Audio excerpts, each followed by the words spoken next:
Alrighty, let's do it, brother.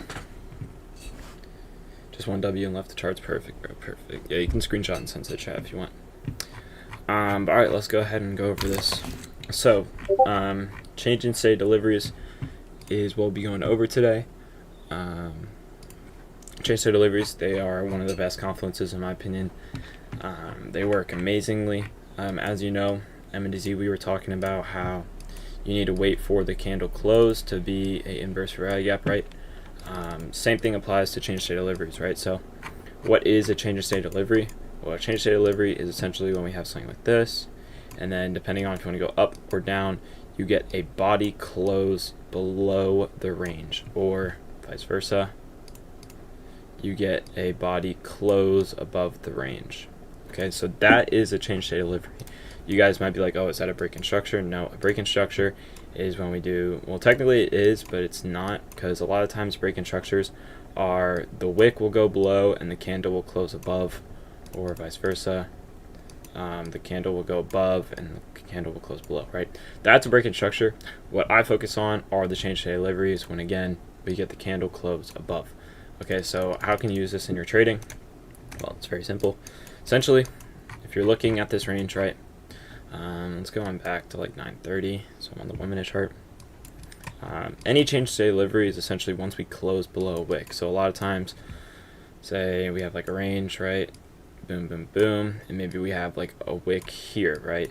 If we then range up and then close below, that would be your change state delivery. This right here is your change in state delivery. So essentially, the way I look at it is, I'm looking at a trade, we've already got some gaps we've inversed, we've already done a decent amount of things.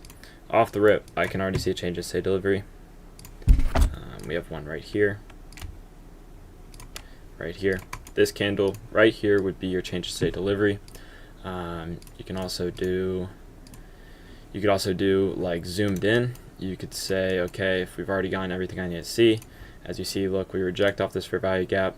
We have this little range here. What do you see? This candle right here closes below the range, making that a change state delivery, and you could just simply target this candle right here. And as you would see, you would hit TP in one candle.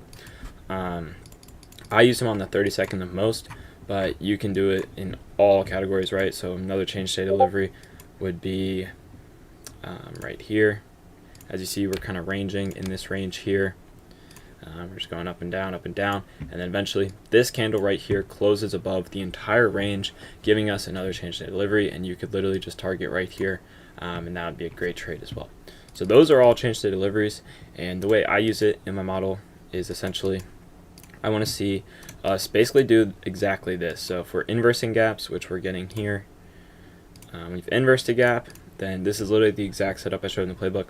We inverse the gap, and then what do? Well, you can wait for the change state. So this could be your entry right here if you wanted to, but you can go even further. Say, okay, we have a gap that just got formed. I'll wait till we reject off that gap, then get the change state delivery out of that gap. And right here could be your exact trade that you want to take, targeting these lows, and that would be an amazing trade. I do use them on the 30 seconds, so they're even more valid.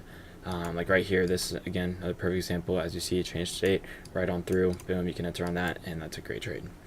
And then it goes even deeper. I mean, you can go even further into it. It's a pretty simple concept, but as you see, it doesn't work all the time, right? Usually when you get change state delivery, that shows the delivery in the name is changing, but it doesn't always mean that we're going to just completely run from it, right? As you see, we get the change state right here, but what do? We then wick back up into the fair value gap and then reject off the fair value gap and keep pushing lower, and then that would that'd most likely stop you out depending on where your stop loss is, right? So they can be a little risky depending on how you use them, but if you use them properly, like how the playbook shows, you're going to be very well off. Another example of that would be right here, when you get a change of state delivery and an inverse all within one gap, all within one candle, I mean. So as you see, what are we doing? Well, we're chopping here, we're ranging after we maybe have taken out like a key level. We start ranging, then what do? All within one candle, we get the inverse of the gap, we get the change in state delivery right there, and right here, as you see, if you entered in on your trade, you would not have a single candle of drawdown essentially, and you could run this all the way to here, and that would be a crazy trade for you, right? So that's how you can use them. They're not always going to work just because there could be then factors of fair value gaps that need to get filled, so on and so forth. all sorts of things can come into play with this that then can affect your trading, but it's all about just if you use them properly and kind of put them together. So let's head on over to the playbook. Now that you know what change state deliveries are, I can show you the playbook in full flesh. We still have one more thing to go over, but really it's not as useful. It still is useful, but this will basically be the candle or the cherry on top of what we've been going over, right? So what do we have here? First example. Okay, we get that fair value gap like we went over yesterday. Rejects fair value gap, creates a fair value gap. We inverse the fair value gap all within one candle, get the change state delivery, boom, you can enter right there. Same thing here. What do we get? Well, depending on how you want to enter, you could say, okay, we reject the fair value gap, boom, we've made the CISD there. Okay, I could enter here, but since we have the fair value gap down here, if you're thinking in probabilities, it's more likely that we're going to come down here, tap in the fair value gap, then push up. So you could technically enter on this one with the chance of it then pushing back down and going higher, or you could just wait till the second CISD, you enter on that, and boom, you're golden. Same thing here. Like, look, okay, this is the perfect break-even example, all right? So we get you get the fair value gap going down, we reject the fair value gap, create a fair value gap, and we all within one candle, we inverse both of those gaps and get the CISD, and boom, this is your A++ entry, okay? This is exactly where you want to enter, and this will give you a great probability of being a great trade, because not only are we inversing two gaps, we're also getting CISD, and then you can also go break even at this high right here, making it a great trade as well. And then this one right here, what do we get? Same exact thing, right? We go down, create a gap, we inverse that gap, but then we create a gap. So I'm going to wait until we reject off that gap and then get the CISD. Once we get that, boom, you can then go break even at this high as soon as you enter with a quick break even, and now you're risk free immediately. So that's how I use my CISDs. That's also how I use the fair value gaps, inverse fair value gaps. That's how I use everything all within one. It's a very simple concept. It's just about pairing everything together, allowing it to all come together to make a great trade for you. Do you have any questions on that so far, MNDZ?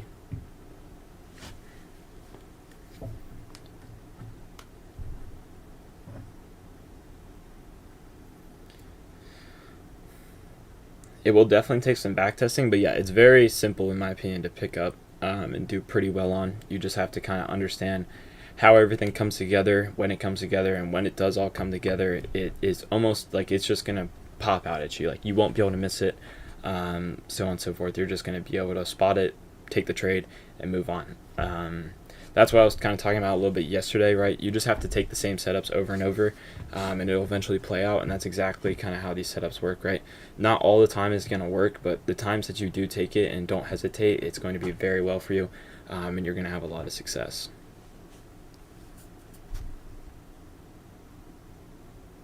Yeah, go ahead and spot some for me. Send them to the group, and I'll go ahead and review them. Make sure you understand the concept, and we'll go from there.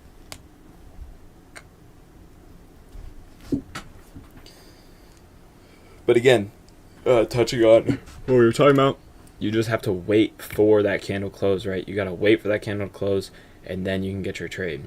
So here, I mean, you're kind of fading the CISD. I would have maybe waited till this white candle right here to then enter on the shorts, but again, it still works. And as you see, like, even though we got the CISD right here, right? This is literally one of the steps I was showing. Yes, it's not going to work in this circumstance because obviously we see it goes down, but if you did enter longs there, yeah, you probably would have gotten screwed, but you still could have gone break even at any point, maybe like here or something, to try and get out of that trade as soon as possible. But that is, again, a good example of how it doesn't always work all the time. This candle right here, you could also enter on for shorts, and as you see, you could go break even instantly, and then this most likely be a break even trade depending on how you were as a break even trader, but it would also then work in your favor.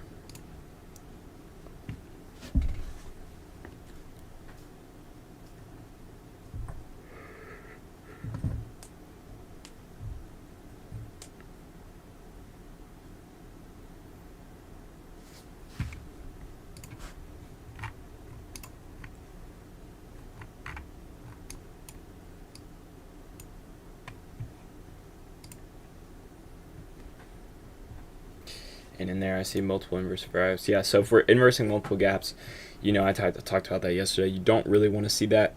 You just want to see one gap either get respected, and then either that next gap get inversed or respected again, and that's your trade. But yeah. Still a good trade. I would have just possibly waited for one more confluence out of that trade, but hey, if it works for you, it works, you know.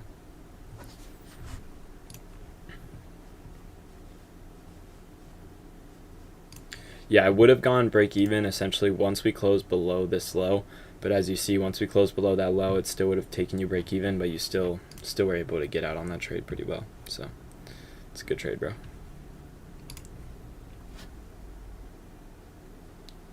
All right, yeah, go ahead and see if you can spot something for me.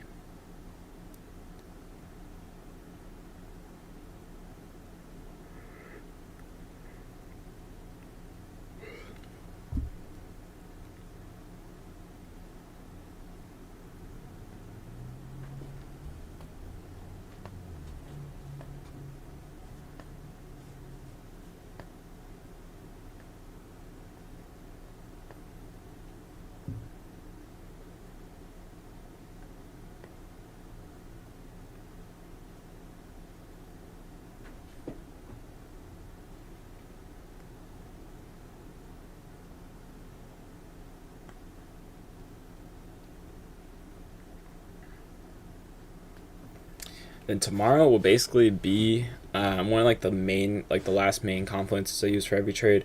Obviously, we'll go over SMTs, but that'll be on Monday of this coming week. So really, we don't got too much left. But then once we go over SMTs, it'll basically be good from there. We won't have a lot more to go over. And then essentially it'll just be kind of putting it all together, watching how I put it all together. I'll be back testing with you guys, so on and so forth.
Let's see.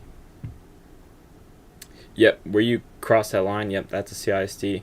That would be a perfect example. Even just you see like this big blue candle right here within this range, that's also your CISD. It doesn't always have to be the outer range. If we even get a small range like this and then we get one explosive candle out of there, this would also be your CISD that you could take your trade on.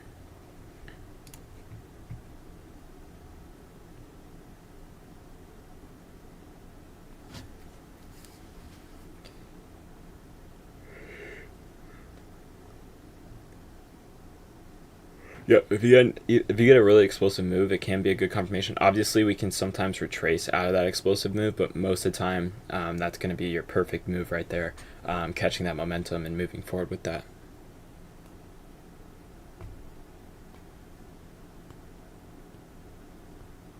Yeah, that was a good example.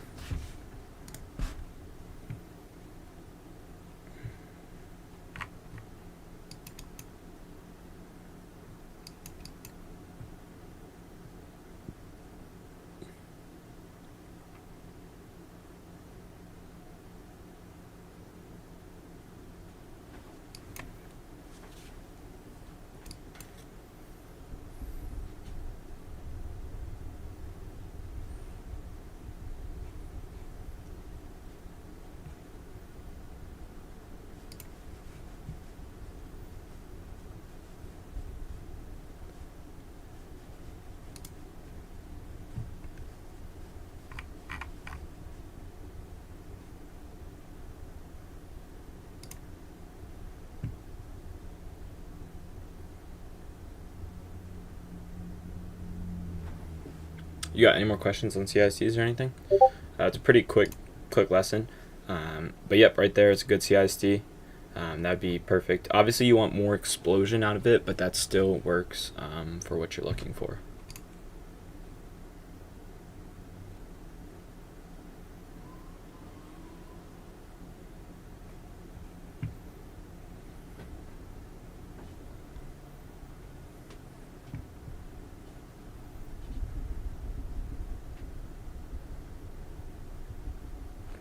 Obviously, yeah, that what you said right there, it's going to be tough to find those, but when you're in the live market, it's really easy. You're going to spot them pretty quick, and it'll be you'll just know when it comes. I can promise you that.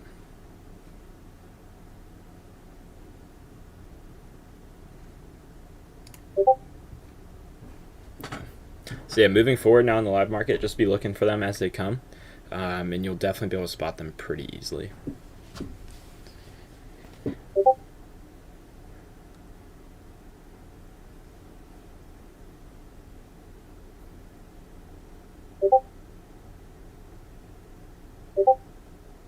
All good for now. All right, brother.